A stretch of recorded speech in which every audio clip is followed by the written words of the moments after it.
India में होली जुमे को मनाई जाएगी। इसके पेश नज़र उत्तर प्रदेश के कई अजला में मस्जिदों को तारपोलिन से ढक दिया गया है। तकरीबन रात का 1 बज रहा है। पूरी रात जगने के साथ साथ हम इनमें जो है पूरी मस्जिदों को ढकने का काम कर रहे हैं। होली एक रंगों का त्योहार है और रंग में आदमी सराबोर होता है, तो इसलिए कोई शरारती तत्व इसमें कोई उदम न मचा दे। माजी में होली का रंग मस्जिदों पर पड़ने से हिंदू और मुसलमानों के दरमियान कई बार फसादात हो चुके हैं। दोनों पक्षों की सहमति के पश्चात सभी धार्मिक स्थलों को ढका जा रहा है, जो कि होली के परंपरागत जुलूस के मार्ग पर आते हैं, और इसी के तहत यह व्यवस्था की जा रही है। यूपी के संभल शहर में हालिया कशीदगी के बाद खास एहतियात बरती जा रही है। जितने संवेदनशील क्षेत्र है वहाँ पे ड्रोन से चेक करा लिया गया है कि किसी छत पे कोई ईंट पत्थर किसी प्रकार के तो नहीं रखे गए हैं।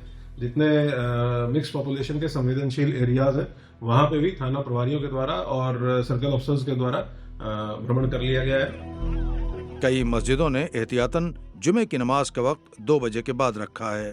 15-16 की बात है, 1-2 मस्जिदें ढकी गई, लेकिन हल्के हल्के करके अब आज शहर के अंदर काफ़ी मस्जिदें रूट की और बेरूट की मस्जिदें ढक दी जा रही हैं। ये धार्मिक आज़ादी जो हमारी कहीं ना कहीं इसको हनन हो रहा है।